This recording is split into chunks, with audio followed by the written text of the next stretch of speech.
Muy buenas tardes, tengan todos ustedes seguidores de Brecha y Brechando con Antonio Quevedo Susunaga.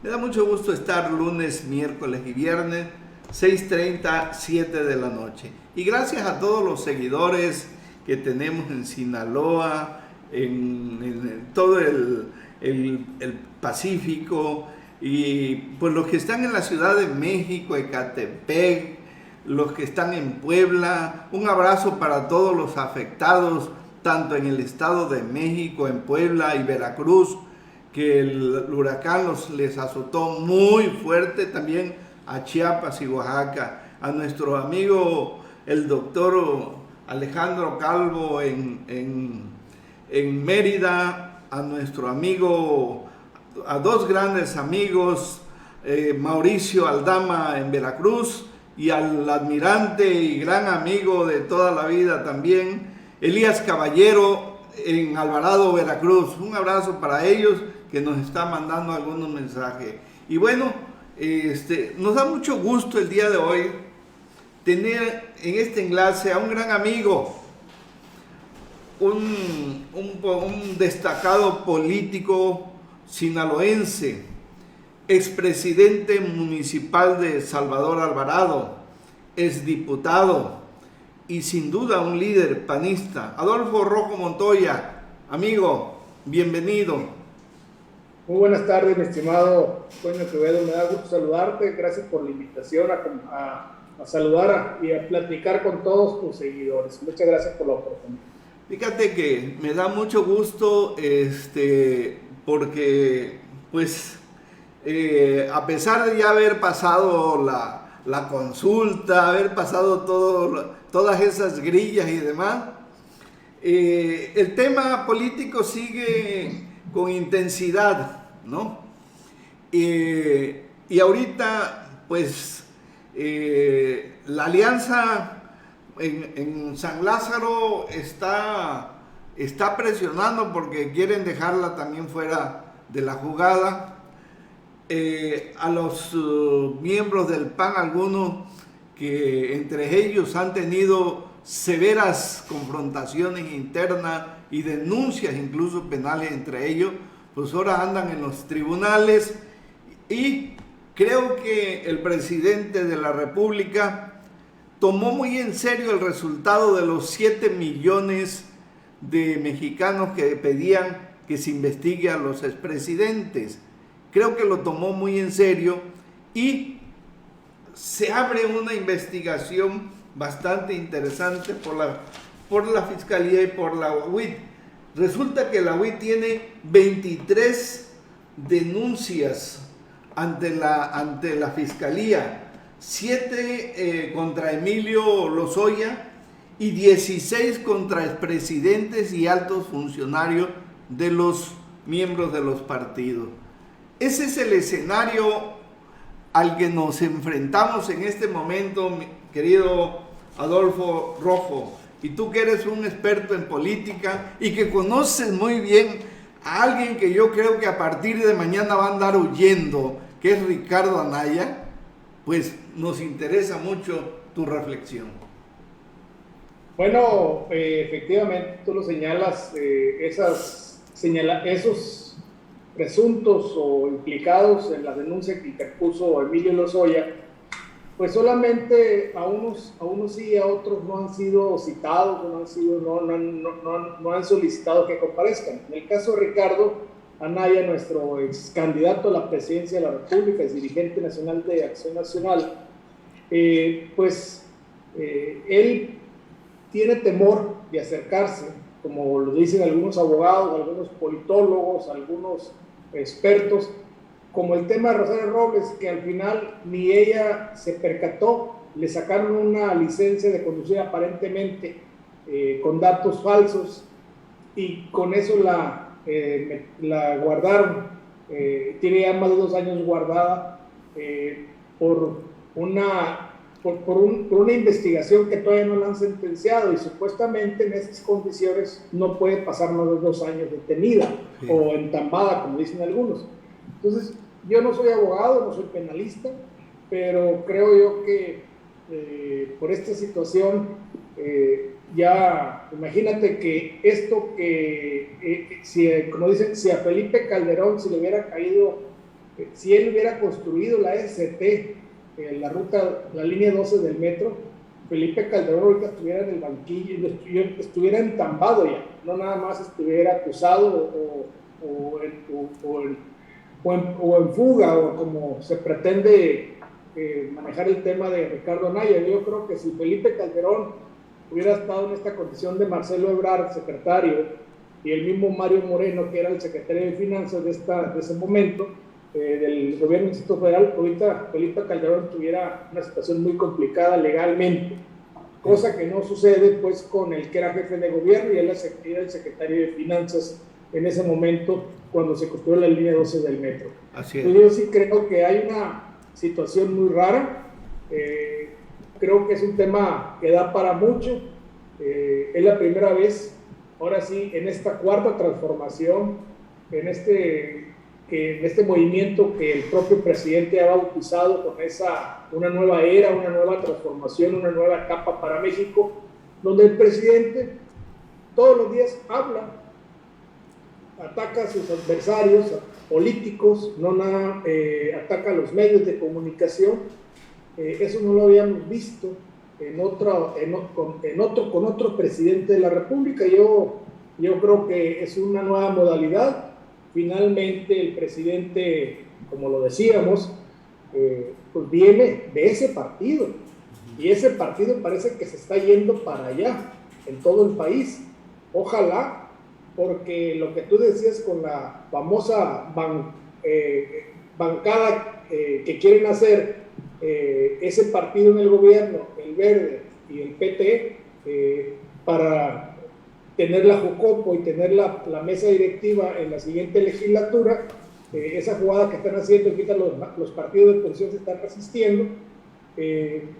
Finalmente lo que estamos viendo es que están asumiendo, ojalá que el PRI se sostenga, porque hace 2 días en San Luis Potosí retiró la denuncia, porque van juntos el PRI, el PAN y el PRD para la gobernatura, y el PRI retiró la denuncia que interpuso ante los órganos competentes jurisdiccionales y entre los tribunales, y creemos que eso pues son señales que nos ponen a pensar.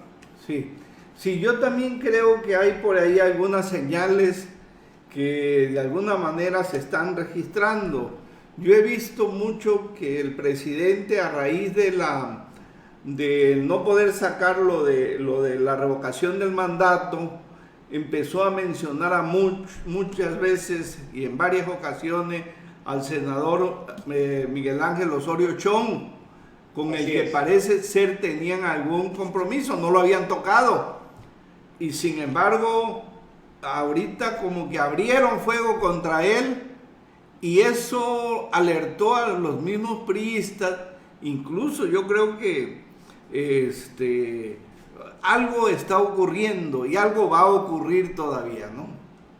Sí, efectivamente, contra Osorio, contra Josefina Vázquez Mota también la están mencionando, porque parece que están habiendo acuerdos entre Osorio y Josefina para no permitir pues esta situación, y creemos que se le está complicando, pues no sacó adelante este periodo extraordinario que quería sacar en estos días, precisamente antes del 1 de septiembre, y pues le echa la bronca directamente a estos dos personajes. Creo que hay un tercero, por ahí no recuerdo bien el nombre, pero era Josefina, Osorio Chong, y no me acuerdo quién era el tercer senador que también estaba participando en esta dinámica de resistirse precisamente a la convocatoria del periodo extraordinario.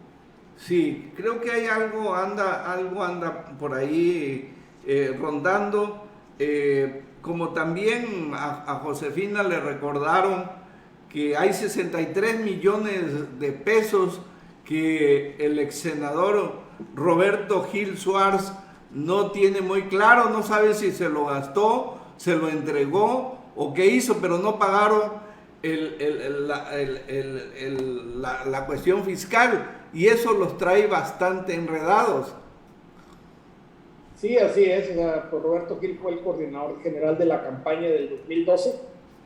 Casualmente contendió contra el propio presidente de México en este momento, que era el candidato Andrés Manuel López Obrador en ese momento, el 2012. Entonces sí hay una situación muy extraña y la verdad, a mí, yo lo veo como un integrante de Acción Nacional. Veo el PAN, la oposición, el PRI, el PRD, de repente se ven actores como el tema de Silvano Aureoles, como el tema de Javier Corral, donde falta cohesión en la oposición para ir juntos en un proyecto de oposición, y a mí me hace pensar mucho pues esos llamados, esas convocatorias, esas señales que mandan algunos liderazgos importantes de la oposición, del PAN y del PRI principalmente, porque el PRD ahorita yo creo que, no, vamos a decirlo, ganó solamente 7 distritos federales y tiene 8 distritos plurinominales para la siguiente legislatura. Va a ser una fracción pequeña, pero el caso del PRI y del PAN, entre los dos, van a sumar como 180 diputados, sí. alrededor de 184 diputados. Yo creo que van a ser una fuerza importante en la siguiente legislatura. Sí, entre el PRI y el PAN van a ser 202 diputados y Morena tiene 198 y si se suma van a ser 280 más o menos con la coalición. Así es. Fíjate que las señales también en el PAN se están dando. Por ejemplo, Javier Corral, un panista pues muy distinguido, es gobernador de Chihuahua, de uno de los estados símbolos de México, ¿no? Casi comparable con los priistas en el Estado de México, ¿no? Así es. Y en esta elección pues se fue en contra de la candidata del PAN y hace muy poco en una entrevista dejó entrever que él, terminando su periodo, renuncia al partido y es muy posible que se fuera a Movimiento Ciudadano. Esto es muy interesante porque quiere decir que él no ve posibilidades de una candidatura a través de la alianza, ¿no? La verdad que pues ahí Chihuahua fue un caso donde no fuimos aliados con el PRI. Nuevo León fue otro caso. Otro caso. Y creo que para algunos estados era importante, a lo mejor aquí en Sinaloa, pues si revisamos, pues tú conoces mejor que yo la historia política y las décadas, cómo hemos ido desde el Maquío para acá. Pues el Maquío recordaremos, pues quiso ser candidato a alcalde por el PRI aquí sí. En Culiacán, y en la siguiente elección ya es nuestro candidato en el 86 a gobernador. Entonces, pues Emilio Goicoechea, Heriberto Félix, el mismo Maloba, Martín Heredia, los últimos candidatos a gobernador, prácticamente su origen es priista. Sí. Entonces, Sinaloa históricamente lo hemos reconocido como un estado priista. Y cuando se le ganó al PRI, se le ganó por una división del PRI. Cuando Heriberto jugó es porque hubo una división del propio PRI. El antivillanismo se sumó a Heriberto. Entonces, eso ya nos queda claro. Pero sí, ya Javier Corral, hablar de Javier Corral, que se sale del PAN, 2 veces senador, 3 veces diputado federal, diputado local, procurador con Francisco Barrio Terrazas, de Justicia del Estado, una historia muy amplia, y yo creo que más, alrededor de 40 años en el panismo. A nivel nacional ha sido una figura protagónica, un tribuno ya muy reconocido por propios y extraños. Entonces, sí es algo que va a pegar en un momento dado, que quiera él salirse o que tome la decisión de salirse, de retirarse de Acción Nacional. Creo que Javier Corral, Felipe Calderón, ahorita que estábamos en etapa de reconciliación, ahora que viene la renovación de la dirigencia nacional, se ve con Felipe Calderón un cierto distanciamiento con las pretensiones del actual dirigente nacional, Marco Cortés, y eso pues también o vuelven a regresar al tema interno para una posible cohesión de las diferentes fuerzas del panismo de antaño y el nuevo panismo que existe en el país, ¿no? Sí, fíjate que tienes mucha razón. Javier Corral es una de las grandes figuras, incluso creo que es mucho más líder que Ricardo Anaya y que el mismo Marco Cortés. Su carrera ha sido muy sólida. Además, también hay que reconocer una cosa. Yo siento que la carrera de Javier Corral ha sido limpia. Ha sido limpia y en este gobierno lo dejó muy evidente de esa trayectoria limpia, porque se le puede decir muchas cosas, pero no se le puede acusar de corrupción ni de malos manejos, ¿no? Sí, yo creo que Javier Corral se distingue precisamente porque tiene luz propia. Sí. O sea, digo, sin subestimar ni a Ricardo ni a Marco Cortés, pero sí la diferencia es que Javier Corral ahora sí se formó en las escuelas de don Luis H. Álvarez, compañero de Francisco Barrio Terrazas, el segundo gobernador de nuestro país de oposición, pero él ha sido un tribuno, toda la vida estuvo participando en alguna legislatura, tanto local como federal, y se formó, y creo que ha sido muy consistente en el tema parlamentario. La verdad que a mí me sorprendió, fuimos compañeros de la 61 legislatura federal, me sorprendió gratamente que brincara a un cargo ejecutivo, la aspiración a la gubernatura. Y como bien dices, ya va a concluir su periodo, se le puede señalar de algunas situaciones, algunas omisiones, pero de corrupción no se le está señalando. Sí hay, por supuesto, voces que dicen que sí tuvo algunas acciones de corrupción, pero pues no ha habido evidencia, no digo, como otros gobernadores, se ve su estilo de vida, es que la riqueza material se nota. Como el embarazo, como dijera el Maquillo. Entonces, por más que lo trates de ocultar. Entonces, yo creo que Javier Corral se sigue manejando con ese estilo del panista de antaño. Pues hemos visto cómo salió Ernesto Rufo, cómo salió Francisco Barrio de la gobernatura. Me da a mí gusto ver a Carlos Medina Plasencia, Paco Ramírez Acuña, Alberto Cárdenas. Me parece como algunas figuras políticas que de repente que parece que no caben por la banqueta, y este tipo de personajes con un aspecto muy sencillo, muy humilde, que te puedes acercar a dialogar con ellos. Sí, fíjate que yo veo también eso, por ejemplo, porque es motivo de comparación el hecho de que coincide el periodo sexenal de Javier Corral con 5 gobernadores más. Entre ellos está Javier Cabeza de Vaca y está Francisco Domínguez y está el de Guanajuato, ¿no? Que eran figuras, aunque son figuras, ¿no? Sin embargo, a los otros se les acredita cola, pero a Corrales aún la 4T, con toda su postura a veces de estar directamente acusando con o sin razón, no han acusado a Corral. Y me llamó mucho la atención que en la última reunión que sostuvo con el presidente hablaron de coincidencias. A mí me sorprendió esa reunión.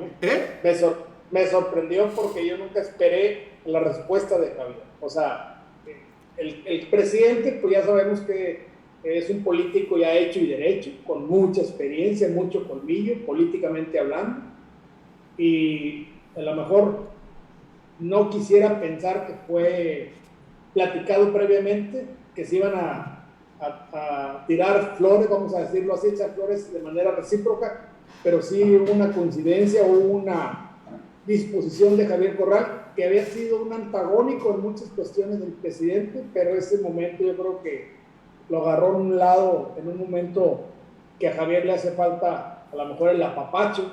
No ha tenido coincidencia con la dirigencia nacional del PAN, no ha tenido últimamente coincidencias con el grupo de la Alianza Federalista de Gobernadores, y el que lo haya abrazado el presidente políticamente hablando, a lo mejor él, como lo hemos dicho algunos panistas, Javier Corral ha sido el más izquierdista del PAN, o sea, es un perfil rebelde, de por sí el PAN es irreverente y Javier es un poco más irreverente que el estilo tradicional de los panistas, ¿no?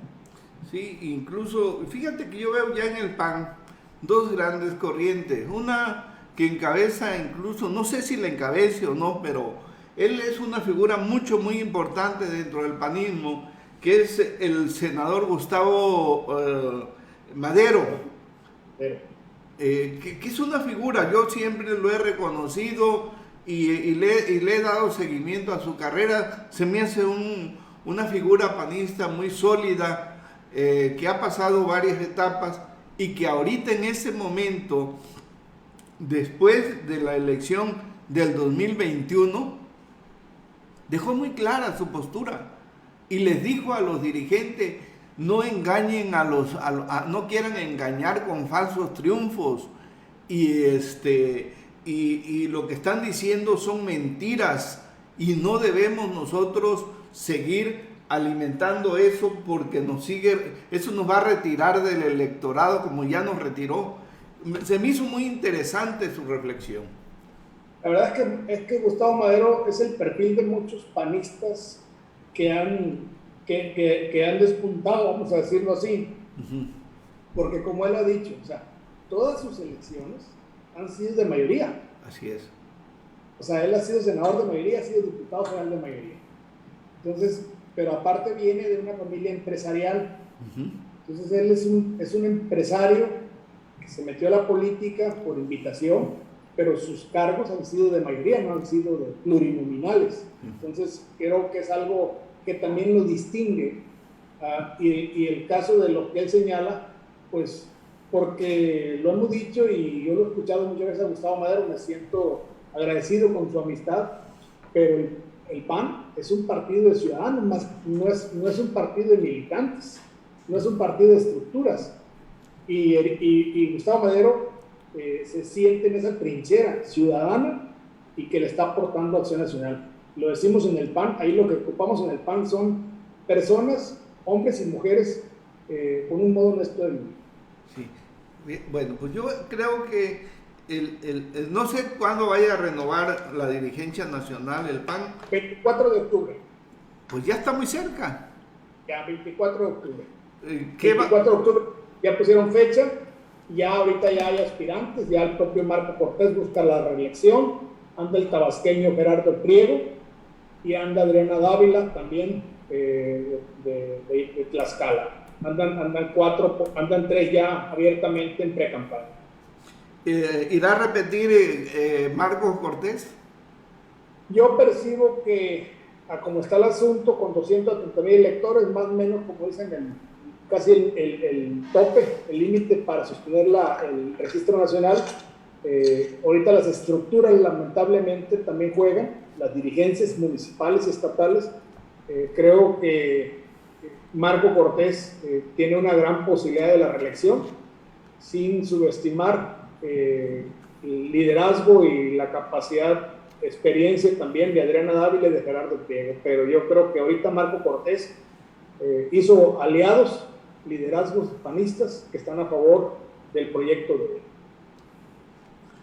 Pues está interesante. La otra interrogante que nos salta es: el 2024 es una gran prueba para todos los partidos, pero fundamentalmente para el PRI, PAN y PRD, que se van a ir en alianza o se van a ir individuales.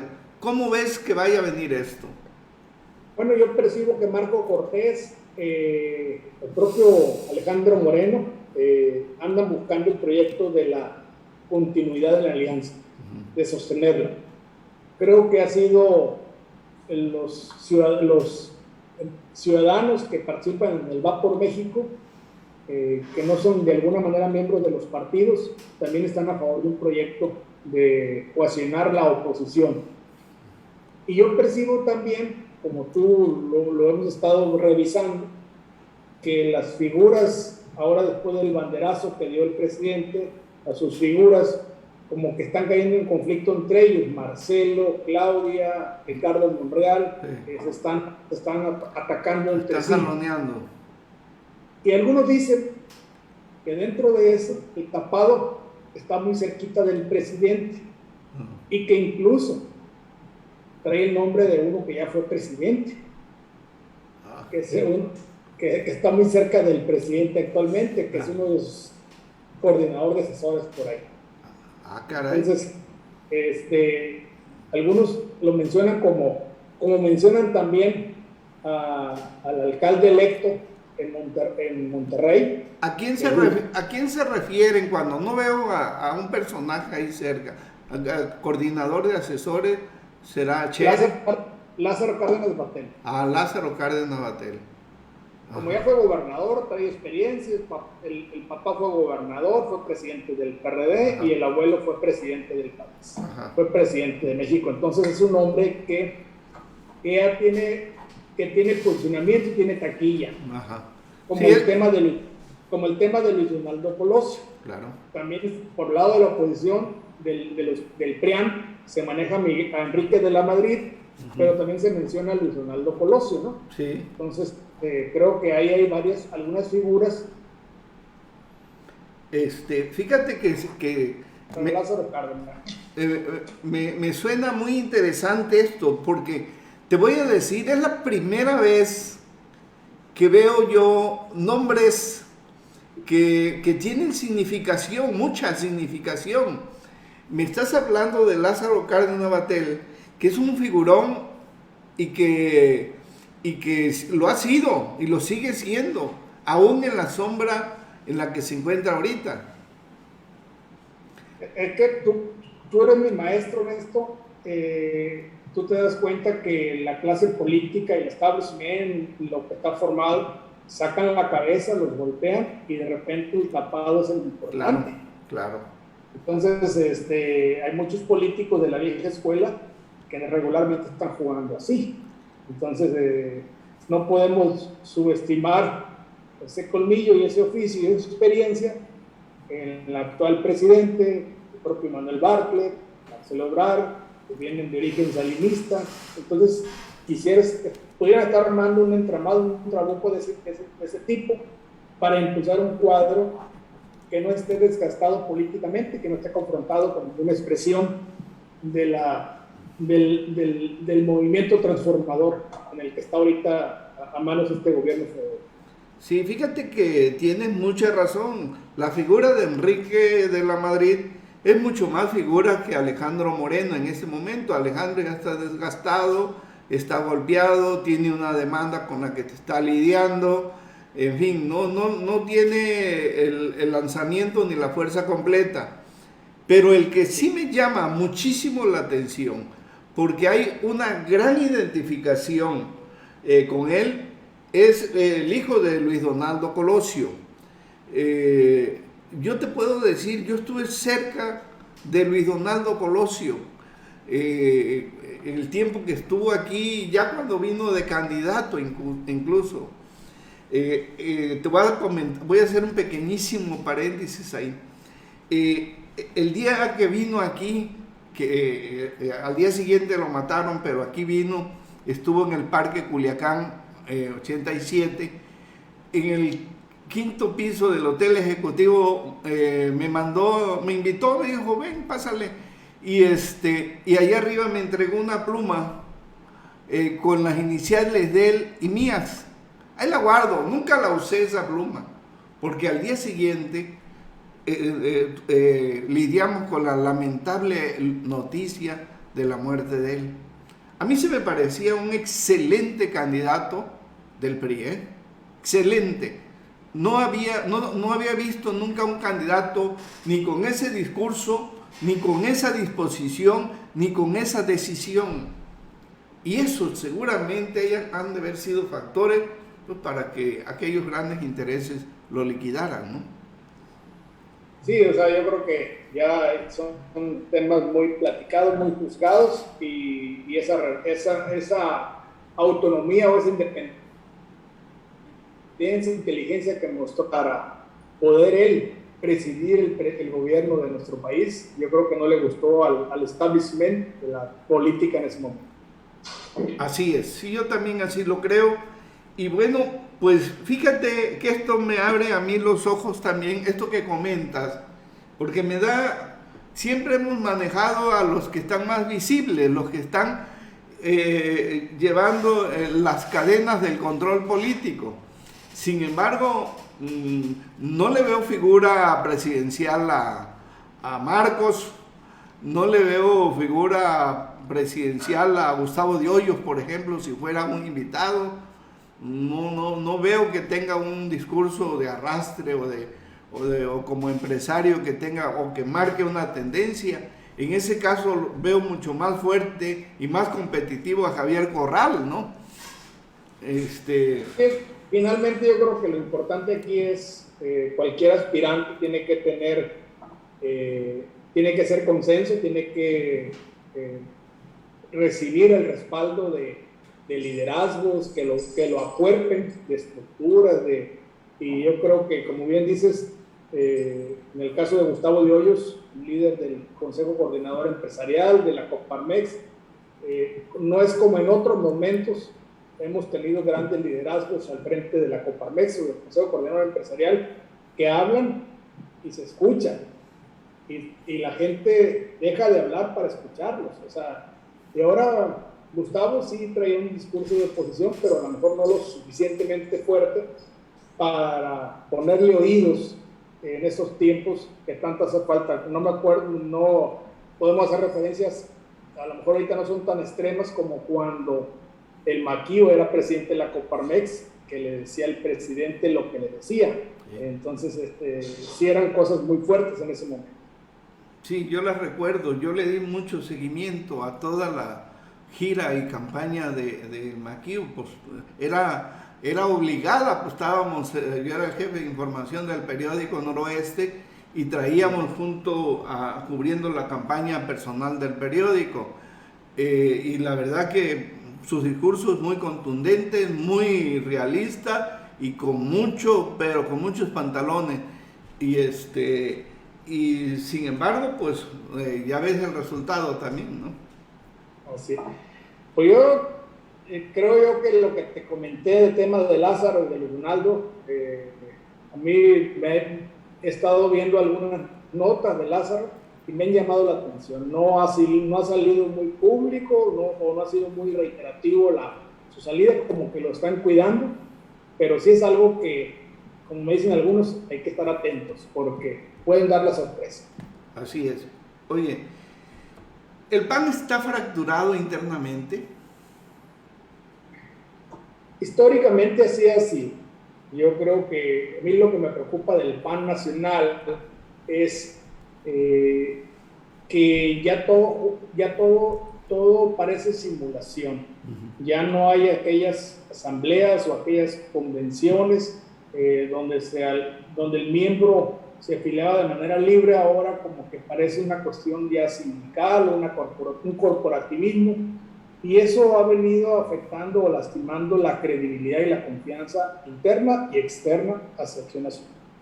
Yo creo que si recuperamos, o si se recupera por parte de Acción Nacional ese tipo de procesos, pues vas a recuperar la confianza de los mismos miembros y de la propia ciudadanía, porque eso es fundamental, porque se presume como el único partido democrático en el país. Y yo creo que si no recupera ese tipo de procesos abiertos, justos, va a estar muy difícil recuperar la confianza de los militantes y de la ciudadanía.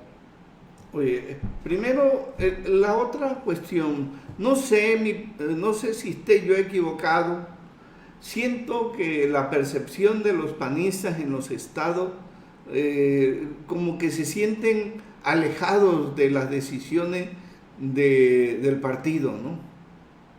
Sí, por eso te digo, o sea, yo creo que en la medida que sean tomados en cuenta, en esa medida se van a involucrar más en los procesos constitucionales, los procesos internos, y hay algunos estados, como ahorita el nuestro, pues ves al panismo desanimado, frío, Sí. difícilmente se va a incorporar o se va a sumar a un proceso electoral. O sea, aparte de que el padrón está muy disminuido, yo creo que a su máxima expresión nunca habíamos tenido tan pocos panistas.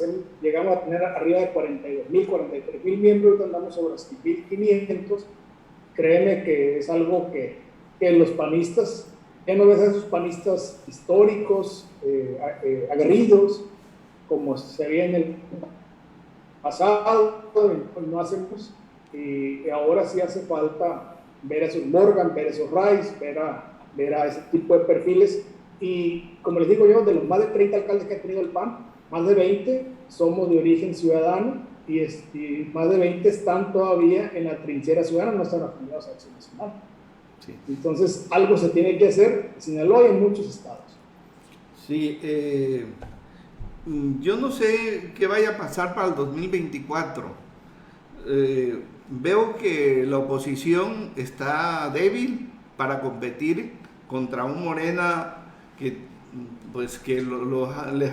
les arrebató casi todas las gubernaturas, los de aquí en Sinaloa les metió zapatos.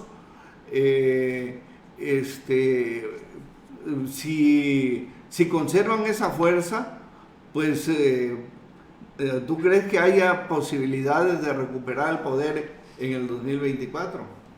Pues mira, yo creo que son las circunstancias, dijera Felipe Calderón, los resultados electorales son coyunturales, pero si revisamos, Fox, siendo gobernador, empezó su precampaña. Él rompió el paradigma de Acción Nacional, donde había que abrirse hacia afuera, porque en el PAN, antes de Fox, estaba prácticamente vedado de que hicieras campaña hacia afuera. Tenías que hacer campaña a partir de ser candidato. Las campañas eran solamente internas, ni siquiera podías ir a un medio de comunicación. Y Fox, como gobernador, empezó a hacer pre-campaña. Y Calderón, igualmente. Calderón fue diputado federal, fue director de Banobras a nivel nacional con Fox, y hizo un trabajo nacional, aparte que ha sido dirigente nacional. Pues sí es importante que el que quiera ser candidato en 2024, como lo estamos platicando ahorita, Luis Donaldo Colosio, Enrique de la Madrid, Javier Corral, Pancho Domínguez, Cabeza de Bata, o cualquier otro liderazgo externo o ciudadano, o panista, o de otro partido, si se mantiene la coalición, tienen que empezar a hacer su trabajo desde ya a nivel nacional, porque llegar así de sorpresa para el 2024 difícilmente pues lo van a comprar. Pues el mismo presidente de la República tuvo desde el 2000 a la fecha haciendo campaña, ¿no? Tuvo 18 años en consecutivo haciendo campaña. Entonces no puede llegar con un candidato improvisado, sin estructura y sin el acuerpamiento de expresiones ciudadanas y de expresiones de alguna manera de liderazgo muy claro. Es mi opinión. Pues la verdad que Adolfo, me da muchísimo gusto que nos hagas esta radiografía de lo que tú estás observando, viendo, con toda tu experiencia que tienes. Y me da muchísimo gusto pues que me hayas aceptado esta invitación a esta entrevista. Muchas gracias a ti, Toño, por la oportunidad de saludarte y saludar a todos tus seguidores, que son muchos. Pues te amenazo a que te voy a seguir molestando, y no te digo adiós, sino hasta pronto. Y gracias, Adolfo Rojo Montoya. Un abrazo, gracias. Ahí estamos. Gracias.